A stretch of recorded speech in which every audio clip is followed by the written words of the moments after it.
Well, thank you, Michael, for a very warm welcome and for hosting us in this absolutely gorgeous space. Really appreciate that. This is Tech Talks Business. I'm Anuj Mehrotra, Dean of the Scheller College of Business, and I'm delighted to welcome you all to this particular talk, and particularly honored to be talking to David Solomon, Chairman and CEO of Goldman Sachs today. So thank you, David, for joining us today. Well, thank you. I'm delighted to be here. I want to thank Mike for allowing us to be here and to use this beautiful space. And also, as Mike said, our partnership with Bloomberg Philanthropies is super important. And so I'm delighted to be here. I'm delighted to support Georgia Tech and all the good things. Great, and we are hoping to continue to extend our partnership with Bloomberg Philanthropy as well from Georgia Tech and replace Johns Hopkins soon. But let's just start from that. But let's just start with your maybe early childhood. I want to know where you grew up. I know you got a degree in political science, and want some help in connecting how political science helped you get to be the CEO of the gold standard of finance industry here. Well, I grew up outside New York City. I grew up in Westchester County. I went to public school in Westchester County, Edgemont High School. And I went off to Hamilton College, which is a liberal arts school that some of you would be familiar with in upstate New York. I studied political science. I also studied American history. And I wanted to be a lawyer. And I probably would be a lawyer today, except that I went out with my friends the night before the law boards, and I didn't perform up to the standard I probably should have when I took the law boards. So I came to New York looking for a job in 1984. It was a different time. There weren't internships, generally during summers. People did things that were a little bit more authentic to kind of getting a job during the summer. I spent a couple of summers as a camp counselor. I spent a summer as a lifeguard. I had one interesting summer where I interned in a Merrill Lynch office after my senior year in high school, cold calling off of a zip code list here in New York City. I had to make 100 cold calls a day to try to get people to talk to a Merrill Lynch broker. And the cumulative work of 10 weeks during the summer, and what was a miserable but certainly interesting experience, was we opened one account and we had 3 meetings. But 100 calls a day. Let me tell you, I went home after a few days and said to my dad, I can't do this. And he said, yes, you can. It was a super experience, but there's no connection. I got a job at the Irving Trust Company in a bank training program in 1984. I had no real understanding of what a bank did, how finance worked. The whole ethos today of young people getting internships and being very purposeful about what they did. My purpose was to be in New York, living with my college roommates in an apartment and having enough money to basically, buy beer and pay my rent. Sounds good to me. It was a good deal. But I started to get a different kind of education as I started professionally. Really the seminal event for me that sent me on the course I was on I was applying to go to business school. At that point in time, it was very important to go to business school. Almost everybody in finance did go to business school. But while I was applying for business school in 1985, I was recruited to sell high-yield bonds at Drexel Burnham. And I decided to take that and see, kind of where it went. And I went there. I learned a lot. I decided I was really interested in finance. It lasted about 5 years before Drexel Burnham went out of business. But that really set me on a path of saying, hey, I like this business. It's interesting. I'm going to really try to see if I can find a path in this business. Great. So you don't have a business degree. You can still get an MBA. We have all kinds of MBAs available in case you want to succeed. One of my, if you could call it a regret. I mean, I wish I had that experience of going back to get a graduate degree. I mean, you're a very different place at 3 or 4 years of work experience going back to school. Mm-hmm. The experience of connecting with a network of people, building that network. Really learning because you passionately want to learn about something is an experience I didn't get that I've got lots and lots of friends who had, and they look at it and they cherish it. But I took a different path. Yeah, great. Well, so you have been, if I'm right, with Goldman Sachs for 25 years almost, and or maybe just around that. You have seen the 2008 financial crisis. You have gone through COVID-19. There is so much disturbance in the world that you have seen. What are some of the key takeaways from navigating these events that you have had as a CEO? Well, I've been at Goldman Sachs for 25 years. My 25th anniversary at Goldman Sachs comes up this summer. But I've been in and around the business for 40 years, and I've seen a lot in 40 years, and also because of my involvement in the business and passion for the business, I've read a lot of financial history. And so, the world, you mentioned, in my 25 years at Goldman Sachs, I'd say the three most important seminal events were 9/11, which certainly changed our whole perspective on how we looked at the world and thought about our security, here in the United States. The financial crisis, which reordered the financial infrastructure that went from being a very small set of localized businesses to big global businesses with an enormous amount of leverage and then needed to be reset in 2008 and 2009. And then the pandemic, not so much the pandemic, but the way the world chose to respond to the pandemic. There have been a lot of pandemics over time, but there are a variety of reasons why we responded differently. And by shutting down the world, shutting down the economy for a tremendous amount of time, we chose to spend and stimulate fiscally to make up for that in a very, very significant way. And now we're just in the early stages of understanding the consequences of that. But you could go back in history and you could talk about the dot-com bubble bursting. You could talk about the Asian crisis. You could talk about the long-term capital management crisis. You could talk about the Latin American crisis. You could talk about the Japanese banks, faltering in 1991. In 1990, 18 of the 20 largest banks in the world by market cap were Japanese institutions.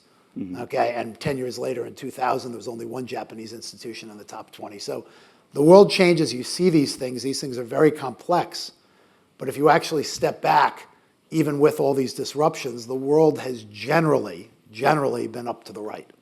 Generally been up to the right, especially with respect to the ownership of financial assets. Mm-hmm. And there are a variety of reasons, a variety of issues that come out of that. Mike talked about some of the things he's focused on that come out of all that. But the world is much more resilient to shocks than people think it is.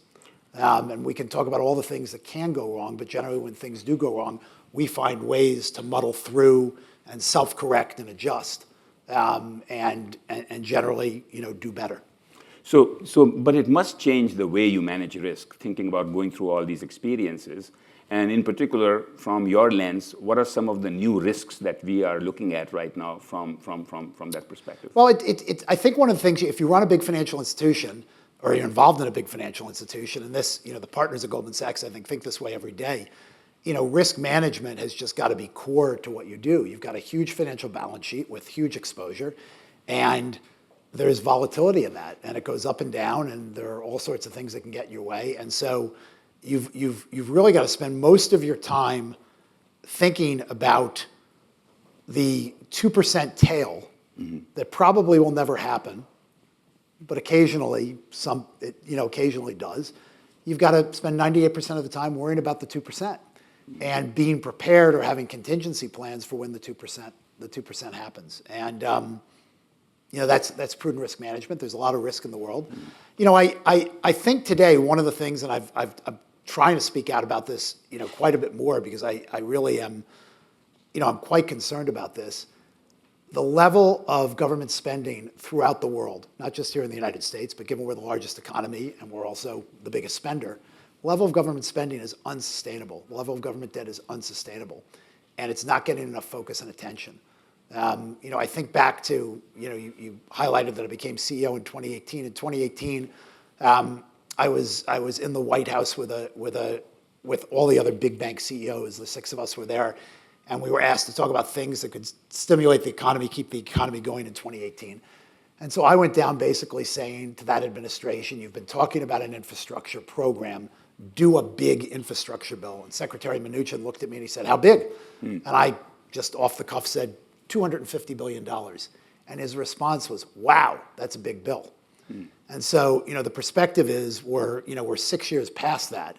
$250 billion before the pandemic was a huge, huge spending bill. We've just spent $6 trillion. And the problem is because we've spent so much and we're now in a different monetary policy environment, our spending's growing faster than we control it just by the fact that we've got to refinance all this debt obligation. So we've taken our debt stack in the United States from $7 trillion at the time of the financial crisis to $33 trillion today. And the Office of Budget and Management have put out numbers saying that if the refinancing cost of that for the rest of the decade is 3.5%, it's going to grow to 43, from 33 to 43, just because the refinancing cost is going up. Well, what if it costs us 5% to refinance that? What if a bunch of the governments that are funding us around the world don't continue to fund us the way they have been, which, by the way, they're not? You know, how are we going to sustain this? So it's kind of unsustainable, and we've evolved to a place where there's really no discipline on either side of the aisle, and the political process is just forcing a continuation of spend. And it's, you know, we have a huge competitive advantage in the United States because we are the reserve currency of the world. It's a privilege, it's not a right, and it can't be taken for granted. And I'm not going to sit here and say it's likely that that's all going to blow up. It's probably unlikely that it won't. But the pressure on us over the next 10 or 15 years, if we don't get our house in order, and the disruptions that can come from that, there's a risk that they're pretty significant. And so that's a huge financial risk, you know, that I'm worried about. So with that, you mentioned the consumer spending. You mentioned, you know, and how the consumers are feeling. I know 2/3 of the overall domestic economic output of the U.S. Is really from consumer spending. 1/3 of it is from my wife, by the way. I don't know how I survive. But given that, what is the role, if any, of banking institutions in really promoting financial well-being of consumers? Well, banking institutions, you know, play a significant role in the financial well-being of consumers, but that role has evolved over time. You know, today there are 4 banking institutions that provide about 60% of consumer banking services in the United States: J.P. Morgan Chase, Bank of America, Wells Fargo, and U.S. Bancorp. It's kind of an oligopoly that has 60% of the consumer market in the United States. And then, you know, it filters out in a variety of different directions. You know, the basic services that, you know, most people need are simple, you know, deposit services, checking services, bill paying services.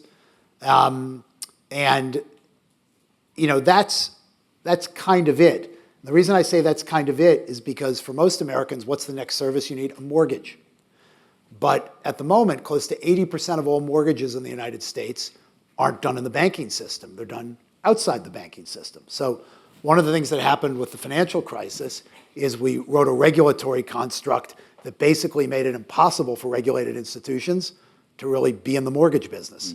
So basically, all the mortgage businesses moved outside of the banking system, so those services aren't really provided at this point in time. It's a great finance class I'm sitting in. You should consider a professorial career, by the way. It's very, very nicely explained. But let me change topics a little bit.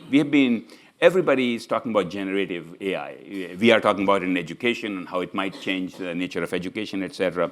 There have been many, many technologies where you could have slept for a couple of years in the early stages and said, we'll arrive actually in a better place because, for example, in education, people did MOOCs, they failed. We went on to some other different types of online education, and finally, maybe some schools have mastered on how it should be done now. And they could have slept for 5 years and still come out ahead. Is artificial intelligence one of those which is a fad, where maybe 3 or 4 years, I don't do anything, life is still going to be fine, and I come back and I can be actually ahead? Now, be careful, because you're the CEO of Goldman Sachs. People are actually listening to you. Well, you know, first of all, I think it's important to talk about this accelerated narrative about AI. You know, what is it and what are we talking about and what's changed? Goldman Sachs has been using artificial intelligence for more than 20 years very, very actively in everything we do. What's actually changed is not artificial intelligence, but compute power based on the development of these GPU chips, which massively increase compute capacity and speed and your ability to use, you know, data sets to accelerate compute. It's super expensive. By the way, it requires an enormous amount of power and energy, which we don't actually have based on everybody's aspirations. But it's very, very powerful, and it's accelerating at a very, very quick pace. And what I think created this shift in the narrative was when ChatGPT basically came out with a platform where every individual could kind of understand what this was and how it worked in a way that was accessible. I think it's a powerful trend in the acceleration and an acceleration of a trend that we've been living for 40 years. I mean, I remember at Hamilton College studying computer science in the early 1980s and putting punch cards, into a massive mainframe computer in the basement of the library and trying to understand coding language, at a very, very simple level. I remember working at the Irving Trust Company in 1984 when Lotus 123 came out, and instead of doing spreadsheets handwritten by copying annual reports onto green ledger paper, I actually was typing the numbers into my IBM PC. And then when I got all the numbers in, I would hit enter. And because it was a 286 chip, it would take about 20 seconds for it to actually calculate the addition totals. And it would go, and it would spit out the answer. So, we've been on a journey of compute leveraging our ability to be smart, be more efficient, be faster, more knowledgeable, and it's just accelerating. I think this next acceleration is going to force a change in operating processes in business that's going to be quite significant. How quickly that comes, probably not as quickly as some people think, but it will come. And at the end of the day, you also have to remember these chips are a commodity, and at some point, there will be a supply and demand balance. There will be more people that can make them. The technology will catch up. There'll be a supply and demand balance. They won't be as expensive. And, look at the chip world. I mean, there's boom and bust in the chip world. This will be no different. It's just a question of over what period of time. So you could go to sleep for a while and be just fine.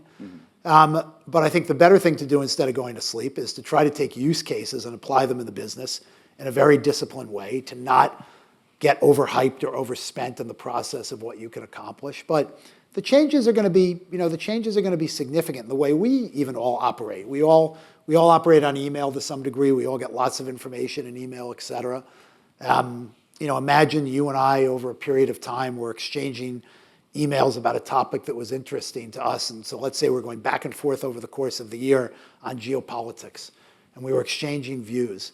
And so I wanted to come to a conversation with you and say, I want a summary of everything that you said, okay, about geopolitics that's in my email for the last year. I can just ask and I'll have that in a matter of seconds, summarized, neatly organized in a way that I can absorb it.